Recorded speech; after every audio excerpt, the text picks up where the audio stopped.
जो आज जनगणना होती है वो केवल दो आधार पर होती है, आइदर आप एसटी एससी हैं या आप जनरल हैं। यानी कि भारत में जाति के आधार पर 2011 तक कोई भी जनगणना नहीं हुई। 1931 से लेकर के अब तक यानी 2011 तक की जो जनगणनाएं थी उनमें कॉलम में केवल दो ही जानकारियां भरवाई गई, आइदर आप एसटी अथवा एससी हैं या फिर आप जनरल हैं। यानी कि सारी की सारी जनरल कैटेगरी के अंदर ओबीसी कास्ट को डाल दिया गया। साथियों, भारत के अंदर जनरल के अतिरिक्त ओबीसी के आरक्षण के लिए जो मांग उठी उसमें ओबीसी की स्थिति जांचने के लिए एक कमीशन बना था जिसे मंडल आयोग कहा जाता है। साथियों, उस मंडल आयोग ने इस वर्ण व्यवस्था के अंदर, इस वाले वर्ण व्यवस्था के अंदर जिसमें यह कहा जाता है कि ब्राह्मण और क्षत्रिय अपने आप को टॉप पर समझते हैं और इस वर्ण व्यवस्था के अंदर यह समझा जाता है कि शूद्र जो है वो एसटी एससी जो है वो सबसे नीचे हैं। तो ये जो मिडिल वर्ग रह गया, जो ऊपर भी नहीं है और जो नीचे भी नहीं है, इसका सेंसस किया गया तो एक अनुमान निकाला गया कि 27% आरक्षण ओबीसी को दिया जाना चाहिए। लेकिन वास्तविकता से यह आरक्षण बहुत परे था। 27% मंडल आयोग ने डिमांड कर दिया वीपी सिंह सरकार में और वो दे भी दिया गया। बस इंदिरा साहनी का जो वो था 50% आरक्षण का जो मुद्दा था वो ब्रोक ना हो, उसके अलावा आरक्षण दे दिया गया था। लेकिन साथियों, असली जो मांग उठी थी वो ये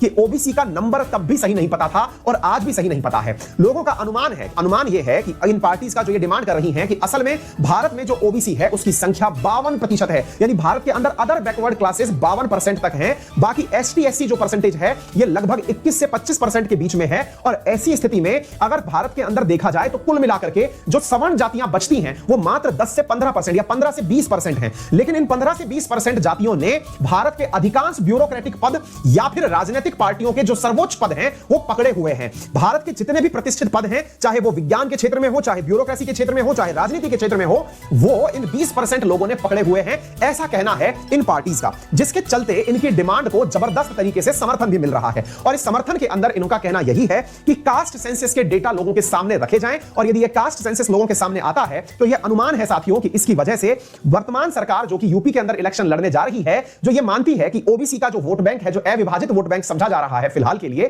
कि वो किसी एक तरफ ही जाएगा जहां जाएगा, वो जो वोट बैंक है वो खफा हो सकता है सरकार से, क्योंकि वो सरकार से डिमांड करेगा कि उसे ज्यादा आरक्षण दिया जाए। अगर सरकारी नौकरियों में आरक्षण नहीं तो राजनीतिक पदों पर नियुक्तियां ज्यादा दी जाएं या राजनीतिक रूप से उसे ज्यादा मौके दिए जाएं। यह विषय वर्तमान में जातीय जनगणना का सबसे बड़ा मुद्दा बना हुआ है। उम्मीद है आपको यह बात अच्छे से समझ में आ गई होगी कि भारत में जातीय जनगणना का विषय इतना तूल क्यों पकड़ रहा है। उम्मीद है अगर आपको यह बात समझ में आ गई हो तो एक बार के लिए जल्दी से आप सेशन को शेयर और थम्स अप करना बिल्कुल भी ना भूलें।